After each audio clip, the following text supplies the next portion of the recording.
အားလုံးမင်္ဂလာပါဒီနေ့ဝင်မြမယ့်ခေါင်းစဉ်ကစံပြခေါင်းဆောင်ဖြစ်ရေးအချက်10ချက်မှအပိုင်း3ဖြစ်ပါတယ်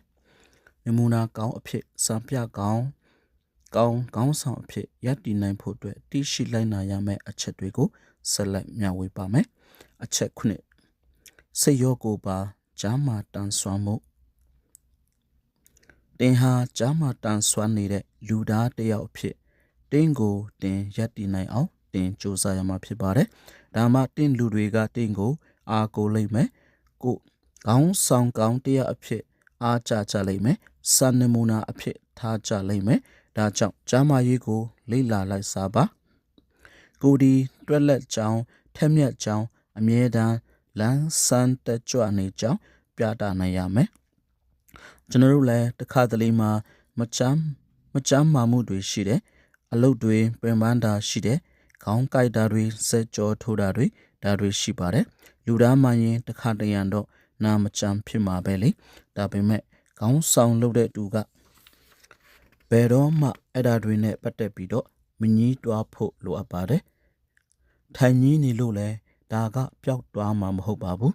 တယောက်တည်းညီးလို့ပြဿနာမရှိပါဘူးဒါတွေကိုလူတွေရဲ့ရှေ့မှာမငြီးတွားဖို့လိုအပ်ပါတယ်နောက်လိုက်တွေကညီးကြတာပြဿနာမဟုတ်ဘူးစံပြခေါင်းဆောင်အနေနဲ့မငြီးညူဖို့လိုအပ်ပါတယ်အလုတ်များတယ်ခေါင်းကိုက်တယ်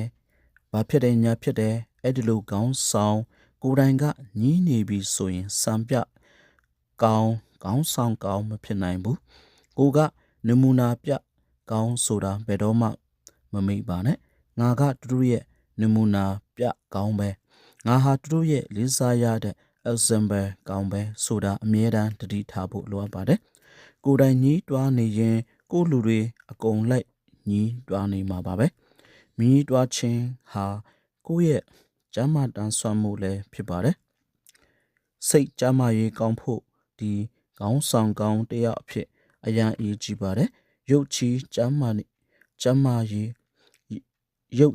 ရေးမကောင်းလို့အိယာထဲလင်းနေအောင်တော့ပြဿနာမရှိပါစိတ်ကျမ်းမာရေးကောင်းဖို့အရေးကြီးပါတယ်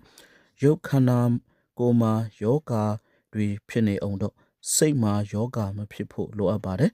အဲ့ဒါအရန်အရေးကြီးပါတယ်အဓိကအပြုတဘောဆောင်တဲ့အတွေ့အပြုတဘောဆောင်တဲ့စိတ် positive mindset ဒီအရေးကြီးပါတယ်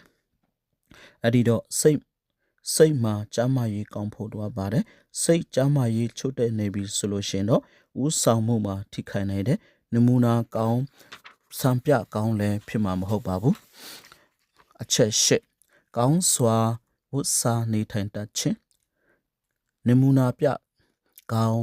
င်းဆောင်ကောင်းဖြစ်ဖို့အတွက်အချက်ရှိကကောင်းစွာနေထိုင်ဝတ်စားတတ်ဖို့လိုအပ်ပါတယ်မိမိရဲ့ပုံရိပ် image ဒီအရေးကြီးပါတယ်စံပြ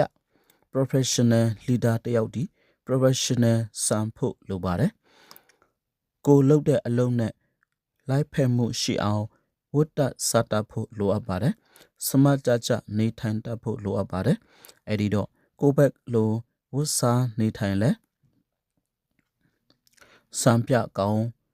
လို့ပြောတယ်နမူနာပြကောင်းလို့ပြောပြီးတော့ခေါင်းဆောင်ဟာဖြစ်တယ်လို့ဝတ်စားနေမယ်နေချင်းတလုံးနေမယ်ဆိုရင်စံပြကောင်းမဖြစ်နိုင်ဘူးအထူးတတိထားဖို့လိုအပ်ပါတယ်အလုတ်ခွေမှာကိုဟာအုပ်ချုပ်တူနေရာမှာရှိလိမ့်မယ်ဦးဆောင်တူနေရာမှာရှိလိမ့်မယ်မန်နေဂျာဆိုရင်လည်းမန်နေဂျာနဲ့တူအောင်ဝတ်တစတတ်ဖို့လိုပါတယ်လုပ်ငန်းရှင်ဆိုရင်လည်းလုပ်ငန်းရှင်နဲ့တူအောင်ဝတ်တစတတ်ဖို့လိုပါတယ်ဆရာဆိုရင်လည်းဆရာနဲ့တူအောင်ဝတ်တစတတ်ဖို့လိုပါတယ်ကိုကသူတို့အားလုံးရဲ့နမူနာပြကောင်းဖြစ်ဖို့လိုပါတယ်မိမိရဲ့အဝတ်အစားတန်ရှင်းတရားမှုလုပ်ငန်းဆိုရင်လုပ်ငန်းနဲ့ပတ်သက်တဲ့ uniform လုပ်ငန်းနဲ့ပတ်သက်တဲ့တစိ့စသဖြင့်ပေါ့အားလုံးရဲ့အမြင်မှာအားကိုးခြင်းဆရာလေးစားခြင်းဆရာနှစ်သက်ခြင်းဆရာကောင်းတဲ့ဝတ်စားမှုနေထိုင်မှုရှိဖို့လိုအပ်ပါတယ်ဒါကြောင့်မိမိအခုအလုပ်ခွင်နဲ့ပတ်သက်တဲ့နေရာမှာစမကြဝတ်တစတတ်ဖို့လိုအပ်ပါတယ်တန်ရှင်းဝတ်တစတတ်ဖို့လိုအပ်ပါတယ်အကောင်စားတွေကိုဝတ်ဖို့ပြောတာမဟုတ်ပါဘူးမိမိရဲ့ဥဆောင်တဲ့နေရာနဲ့ ကိုက်ညီတဲ့လိုက်လျောညီထွေရှိတဲ့ဝတ်စုံကိုရွေးချယ်တတ်ဖို့လိုပါတယ်အဲ့ဒီတော့မိမိရဲ့အဝတ်အစားတင့်တယ်လားမတင့်တယ်လားတိုက်ရက်လားမတိုက်ရက်လားလိုက်ဖက်လားမလိုက်ဖက်လားဒါတွေလည်းအရေးကြီးပါတယ်အားလုံးကိုကျေးဇူးတင်ပါတယ်